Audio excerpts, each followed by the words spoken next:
Hello everyone, welcome to my YouTube channel.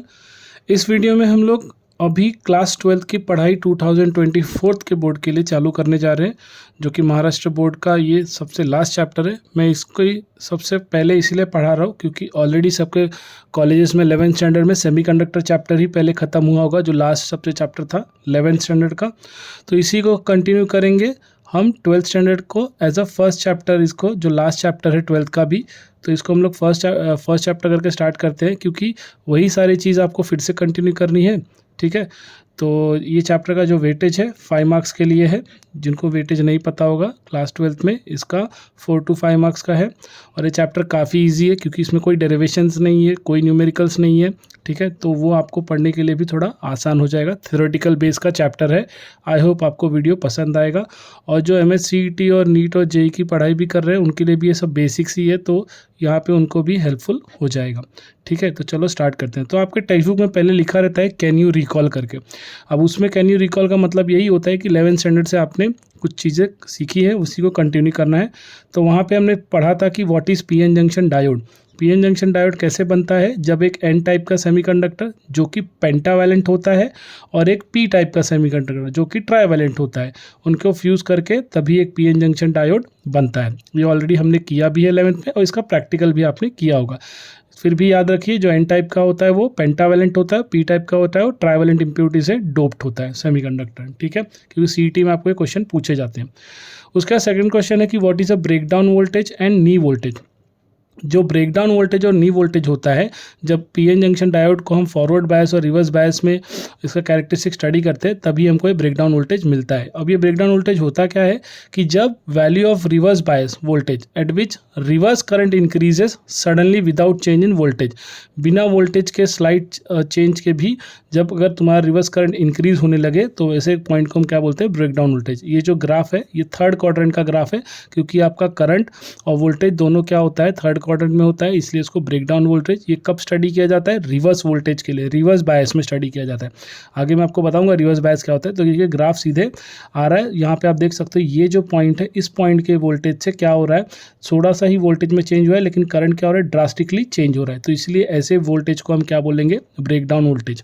अब उसी तरह नी वोल्टेज भी होता है, the forward bias voltage applied to a diode after which the current through diode rises sharply is known as the knee voltage.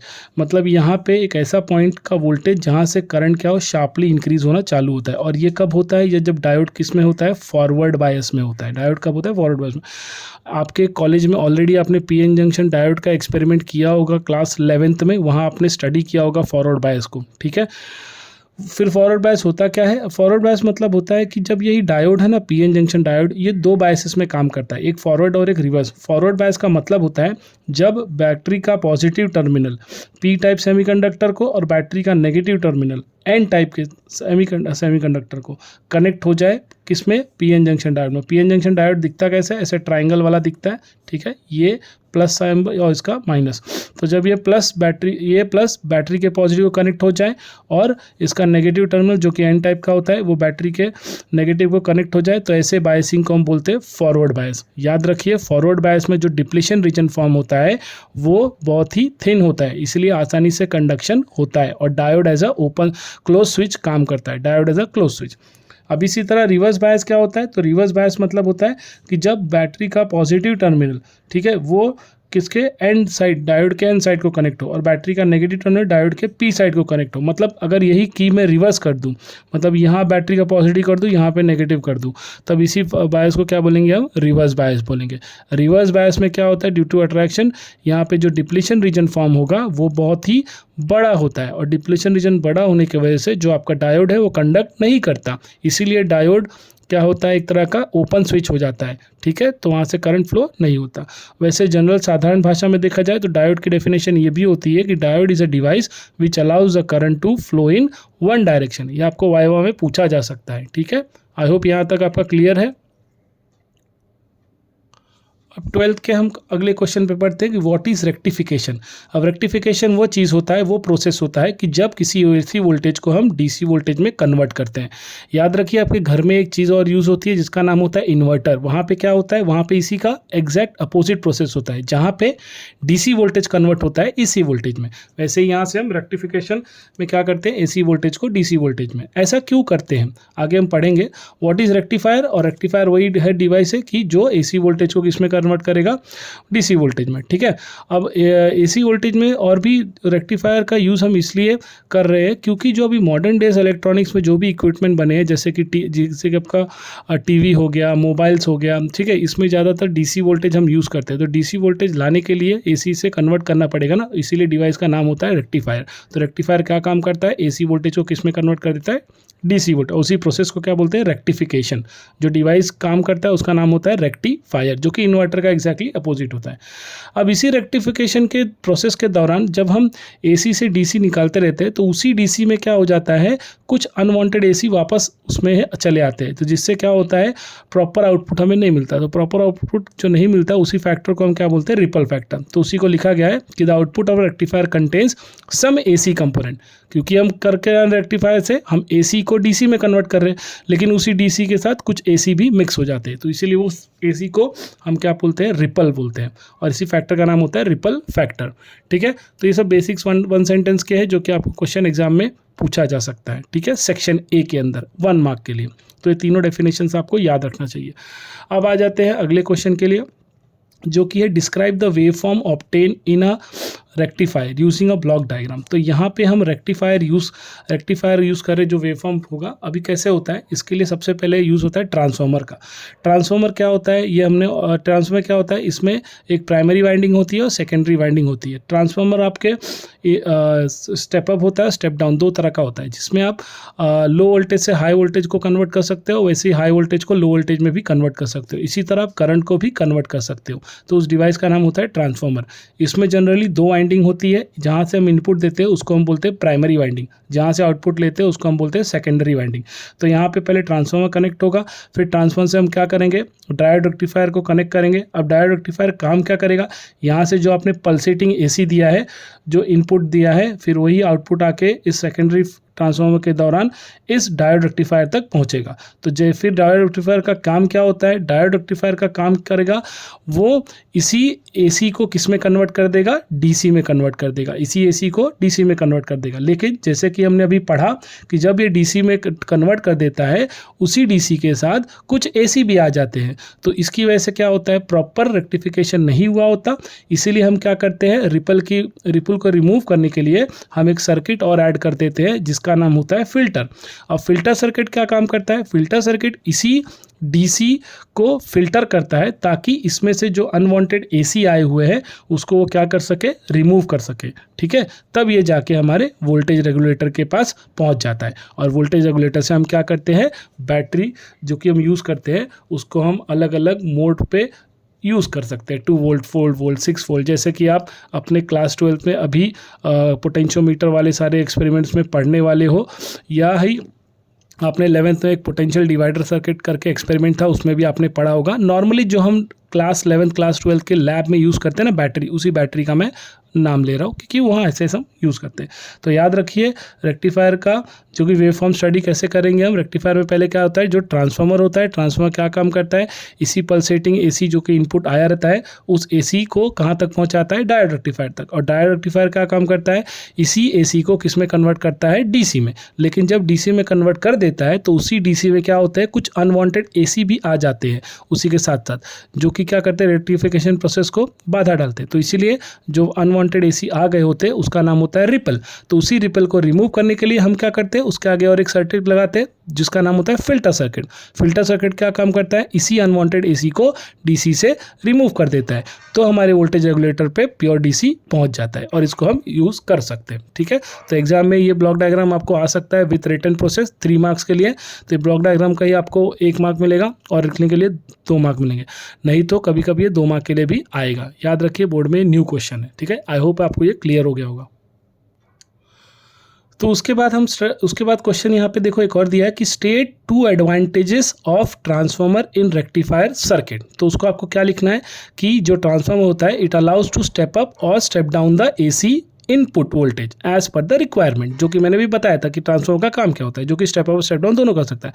दूसरा काम ये transformer करता है कि isolate the rectifier circuit from the main supply to reduce the risk of electric shock, जो कि क्या कर देता है, अलग कर देता है किसको, रेक्टिफायर सर्किट को, कहाँ से, एसी मेन से, जिससे क्या होता है हमें शॉक नहीं लगता। ठीक है, तो ये 2 एडवांटेजेस है, ये आपको लिखने के लिए आ सकते हैं 1 मार्क के लिए या 2 मार्क के लिए, तो इतना ही आपको इसमें लिखना होगा। ठीक है, उसके बाद अगला क्वेश्चन चलते हैं जो कि काफ़ी मेन क्वेश्चन है। देखिए यहाँ पे मार्च 13, मार्च 17, मार्च 22 तीनों ही ईयर में ये पूछा गया है। बहुत इंपॉर्टेंट क्वेश्चन है, आपको प्रिपेयर करना चाहिए। इस साल मार्च 2023 में नहीं आया है तो आपको आ सकता है। ठीक है, तो यहाँ पे क्या पूछा है, draw the circuit diagram of a half wave rectifier, explain it's working and what is the frequency of ripple in its output. तो हाफ वेव रेक्टिफायर का काम क्या होता है, रेक्टिफायर का जैसे हमने काम देखा कि ये एसी सप्लाई को किस में कन्वर्ट करता है, डीसी सप्लाई में। तो यहाँ पे सर्किट ऐसे कंस्ट्रक्ट की गई है कि जो इनपुट है किसको दिया गया है, ट्रांसफार्मर को, ट्रांसफार्मर के किसके, प्राइमरी को, और ट्रांसफार्मर के सेकेंडरी से सीरीज में क्या कनेक्ट हो गया है, डायोड। ठीक है, ये पीएन जंक्शन डायोड है, और डायोड के अक्रॉस क्या कनेक्ट किया गया है, लोड रजिस्टर। क्या कर गया है, लोड रजिस्टर, ताकि रेजिस्टेंस को हम, वोल्टेज को हम कम ज़्यादा कर सकें। अब इसमें प्रोसेस होता क्या है, जैसे ही यहाँ पे एसी वोल्ट सप्लाई आया तो पॉइंट ए पे जो कि आपका जब इनपुट का आएगा, ऐसे पॉजिटिव सप्लाई आएगा ना आपका ये, तो यहाँ पे जब पॉजिटिव सप्लाई आएगा तो पॉइंट ए क्या हो जाएगा, हायर पोटेंशियल पे होगा, और पॉइंट ए हायर पोटेंशियल पे होगा तो डायोड जो आपका डी है, ये डायोड क्या करेगा, कंडक्ट करेगा। किस में कंडक्ट करेगा, फॉरवर्ड बायस में। डायोड जब फॉरवर्ड बायस में कंडक्ट करेगा तो आपका आउटपुट क्या आ जाएगा, फुल सा आ जाएगा। आउटपुट क्या हो जाएगा, जो डायोड आपका कैसा एक्ट करेगा, एक क्लोज स्विच ऐड करेगा। क्लोज स्विच ऐड करने की वजह से आपका डायोड कंडक्ट करेगा, तो डायोड से करंट बहेगा, तो इसलिए आपका आउटपुट आ गया फुल। ठीक है, अब नेगेटिव सप्लाई के दौरान क्या होगा, ये नेगेटिव सप्लाई के दौरान क्या होता है, पॉइंट बी अब क्या हो जाता है आपका, हायर पोटेंशियल, पॉइंट बी आपका कंडक्ट करेगा। तो पॉइंट बी पे जब आएगा तो डायोड किस में होगा, रिवर्स बायस में होगा। अब जब डायोड रिवर्स बायस में आ गया तो as a close switch act करेगा, ओपन स्विच एक्ट करेगा। जब डायोड यहाँ पे नेगेटिव सप्लाई जब आएगा, मतलब ये नेगेटिव हाफ साइकिल का इनपुट जो इसका हो जाएगा डायोड को, तो डायोड किस में काम करेगा, रिवर्स बायस में। अब अगर डायोड रिवर्स बायस में काम कर रहा है तो आपका जो डायोड है वो कंडक्ट नहीं करेगा, क्योंकि डायोड उस तरह, डायोड के पास उतना वोल्टेज नहीं, करंट नहीं फ्लो होगा, तो इसलिए डायोड क्या काम करेगा, रिवर्स बायस में कंडक्ट नहीं करेगा, it will act as a close switch. तो यहाँ पे आपका वेव फॉर्म नहीं जनरेट होगा। अगले वापस अल्टरनेटिंग ड्यूटी साइकिल में वापस डायोड किस में आ जाएगा, यहाँ पे सप्लाई क्या आएगा अपने को, इनपुट में फॉरवर्ड पॉजिटिव हाफ साइकिल। अब पॉजिटिव सप्लाई जब पॉइंट ए को आएगा, पॉइंट ए हाई टर्मिनल पे रहेगा, हाई पोटेंशियल पे, तब डायोड वापस क्या करेगा, कंडक्ट करेगा, और डायोड एक तरह का क्लोज स्विच हो जाएगा, तो वापस आपका वेव जनरेट हो जाएगा। तो हाफ वेव रेक्टिफायर से क्या होता है, जो आपकी रेक्टिफिकेशन की प्रोसेस होती है उसमें फुल आपको आउटपुट नहीं मिलता, क्योंकि जो आपका हाफ साइकिल होता है, नेगेटिव सप्लाई, डायोड उसमें कंडक्ट ही नहीं करता, तो इसीलिए आपका आउटपुट भी क्या होता है, उतना आउटपुट नहीं आता। तो इसीलिए जो आपकी रिपल की इफिशियंसी होती है रेक्टिफिकेशन का, डायोड में सिर्फ कितना आता है, 40% तक ही आता है। ठीक है, तो यही खामी दूर करने के लिए फिर मॉडिफाई क्या किया गया, फुल वेव रेक्टिफायर। तो आगे हम देखेंगे अब फुल वेव रेक्टिफायर, लेकिन रिटर्न फॉर्मेट में आपको एक क्वेश्चन कितने मार्क के लिए आता है, 3 मार्क के लिए। आपको ये डायग्राम बनाना है, ये डायग्राम बनाने के लिए आपको 1 मार्क मिलेंगे, और यहाँ पे लिखा भी देखिए वही चीज़ है कि secondary of A B of transformer is connected in series with a diode D and the load R across the voltage. Secondary coil AB changes its polarity after every cycle. ठीक है, अब वही चीज़ यहाँ पे देखिए, when the positive supply begins at point A at higher potential with respect to point B, तो diode क्या होगा, कंडक्ट करेगा। और वैसे ही अगर वाइस वर्सा नेगेटिव सप्लाई के लिए बोला जाए तो डायोड पॉइंट ए क्या रहेगा, लोअर पोटेंशियल पे रहेगा, और पॉइंट बी आपका क्या करेगा, रिवर्स बायस में रहेगा, तब डायोड कंडक्ट नहीं करेगा। तो यही चीज़ आपको लिखनी रहेंगी इसमें 3 मार्क के लिए, और ये डायग्राम आपको बनाना रहेगा।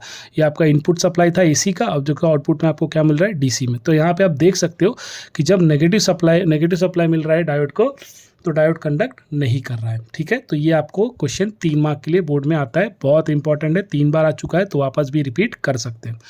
अगला जो क्वेश्चन है वहाँ पे लिखा है कि why is a rectifier circuit using 2 diodes are most useful. अभी हमने पढ़ ही लिया हाफ डायोड में क्या हो रहा है, नेगेटिव सप्लाई में कनेक्ट नहीं कर रहा है, तो वही चीज़ यहाँ पे लिखी होगी। The output of a half wave rectifier is available only in alternate positive half cycle of the AC input. All negative half cycle are lost and the efficiency of rectifier is very poor. तो यही efficiency दूर करने के लिए हम क्या करेंगे, दो डायोड लगाएंगे। अब जब 2 डायोड लगाएंगे तो हमारा डायोड क्या हो जाएगा, फुल वेव रेक्टिफायर हो जाएगा, मतलब हमें पूरा वेव मिलेगा। तो यहाँ क्वेश्चन वही पूछा है कि draw NEET label diagram of full wave rectifier and explain it's working. ये भी क्वेश्चन देखिए 3 बार आ चुका है, अक्टूबर 9, अक्टूबर 8 और मार्च 20। तो अल्टरनेट ईयर्स में दोनों ही क्वेश्चन काफ़ी इंपॉर्टेंट है। आपको ये डायग्राम 1 मार्क के लिए आएगा, इसमें 3 मार्क के क्वेश्चन में अगर इंडिविजुअल डायग्राम सिर्फ डायग्राम पूछा गया तो आपको ये 2 मार्क के लिए आएगा, विद वेव फॉर्म आपको बनाना होगा। तो ये डायोड में अब सर्किट में देखिए ज़्यादा फर्क नहीं है, बस क्या किया गया है कि यहाँ पे 2 डायोड यूज़ कर लिया गया है, दोनों डायोड का आपस में क्या कर दिया गया है, ज्वाइन कर दिया गया है और इनसे कॉमन पॉइंट लेके उसको लोड रजिस्टर के अक्रॉस कनेक्ट कर दिया गया है। और लेकिन जो ट्रांसफार्मर था सेकेंडरी का, आपने पहले वाले डायोड में देखा था कि पूरा यूटिलाइज कर रहा था एक ही डायोड, यहाँ पे क्या कर दिया गया, इसी ट्रांसफार्मर को सेंटर टैप कर दिया गया। सेंटर टैप वो प्रोसेस होता है कि इस सेकेंडरी से जो सप्लाई होगा बट जाएगा, दोनों डायोड में हाफ बट जाएगा। तो अब क्या होगा, जब इनपुट सप्लाई आएगा, एसी इनपुट सप्लाई आएगा पॉजिटिव हाफ साइकिल में, जैसे यहाँ पे अगर हम एसी सप्लाई दे रहे हैं पॉजिटिव हाफ साइकिल का, तब जो आपका ये रहेगा डायोड D1, ये कंडक्ट किसमें करेगा, करंट इसके थ्रू फ्लो होगा डायोड D1 के थ्रू, और आपका डायोड फॉरवर्ड बायस में रहेगा। लेकिन उसी टाइम पे आपका जो डायोड D2 होगा ये कंडक्ट नहीं करेगा क्योंकि ये रिवर्स बायस में होगा।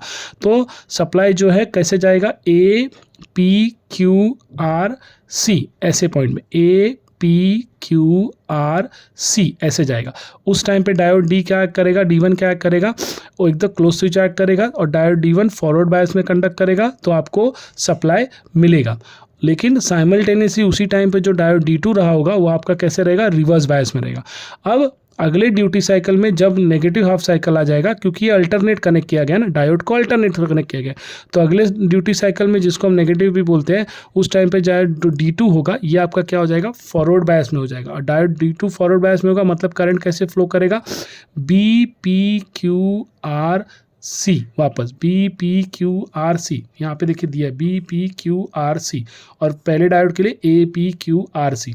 तो यहाँ पे वही दिया है, during negative half cycle of the input voltage point B as higher potential. यहाँ पे पॉइंट B अब क्या हो जाएगा, हायर पोटेंशियल में हो जाएगा, जबकि डायोड पॉजिटिव हाफ साइकिल के दौरान क्या था, डायोड D1 पे A पॉजिटिव हाफ पोटेंशियल पे था। अब यहाँ पे डायोड जो पॉइंट B है वो आपका क्या है, हायर पोटेंशियल पे, और जो with respect two point A, तो पॉइंट A इसका मतलब लोअर पोटेंशियल पे हो गया। तो इसीलिए BPQRC इस मोड में क्या होगा, करंट सप्लाई बहेगा और आपका डायोड D2 क्या करेगा, कंडक्ट करेगा। किस में कंडक्ट करेगा, फॉरवर्ड बायस में। उसी टाइम पे आपका डायोड क्या रहेगा, D1, वो आपका रिवर्स बायस में रहेगा। तो इससे आप एक चीज़ समझ सकते हो कि जो कि आपका हाफ वे रेक्टिफायर में जो नेगेटिव साइकिल में आपका कुछ सप्लाई जनरेट नहीं हो रहा था, वो यहाँ पे 2 डायोड के कनेक्ट करने की वजह से नेगेटिव साइकिल में भी आपका डायोड कंडक्ट कर रहा है, दूसरा वाला डायोड।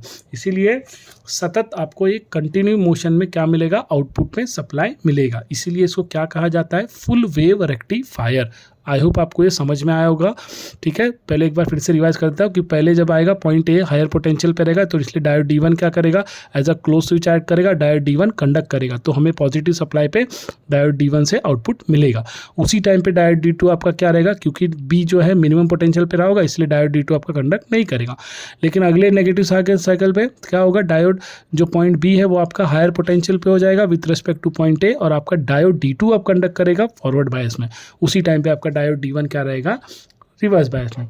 तो यही कंटिन्यू प्रोसेस चलता रहता है, और आपका जो हाफ वे रेक्टिफायर में नेगेटिव हाफ साइकिल में सप्लाई नहीं आ रहा था, अब वो फुल वे रेक्टिफायर के होने की वजह से सप्लाई आएगा, तो आपका फुल आउटपुट आपको मिलेगा। तो रेक्टिफिकेशन प्रोसेस यहाँ पे काफ़ी स्ट्रांग होता है as compare to half wave rectifier. जो हाफ वे रेक्टिफायर में आपका रेक्टिफिकेशन प्रोसेस होता है वो 41% का होता है, लेकिन फुल वेव की वजह से क्या हो जाता है, 81% का। तो आपका एफिशिएंसी बढ़ जाता है फुल वेव रेक्टिफायर में। ठीक है, आई होप यहाँ तक आपको क्लियर हो गया होगा। अभी मैं आपको वेव फॉर्म बता देता हूँ।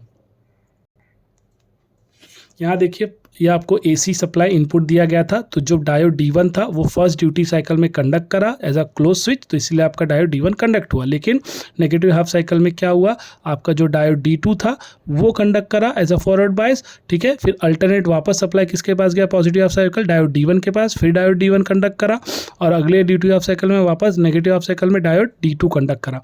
इसी को आप कंबाइन कर दोगे दोनों डायोड के हाफ को, तो ये कैसा बन जाएगा, एक फुल वेव रेक्टिफायर, ठीक है। तो आई होप आपको ये समझ में आ गया होगा। अब इसी पे एक छोटा सा क्वेश्चन और आ सकता है 1 मार्क के लिए कि write some advantage of a full wave rectifier over half wave rectifier. तो यही दिया कि rectification take place in both cycle of a AC input, जो कि हाफ वेव में नहीं होता। Efficiency of full wave rectifier is higher than the half wave rectifier. Full wave में एफिशिएंसी 81% हो जाती है रेक्टिफिकेशन की, और हाफ वेव में कितना होता है, 40% होता है या 41% होता है। Ripple in full wave rectifier is less than half wave rectifier. Ripple क्या होता है, वही अनवांटेड जो AC DC के साथ आ जाता है, ठीक है। तो आई होप आपको यहाँ तक ये लेक्चर समझ में आया होगा, पसंद आया होगा। अगर पसंद आया होगा तो प्लीज़ वीडियो को लाइक कर दीजिएगा और चैनल को सब्सक्राइब कर दीजिए अगर नए हैं तो, और बाकी स्टूडेंट पे भी शेयर कर दीजिए जो कि अब 12th की पढ़ाई स्टार्ट करने वाले हैं, ठीक है। इसका नोट्स मैं इसी के लिंक में भेज दूंगा, ठीक है। Thank you.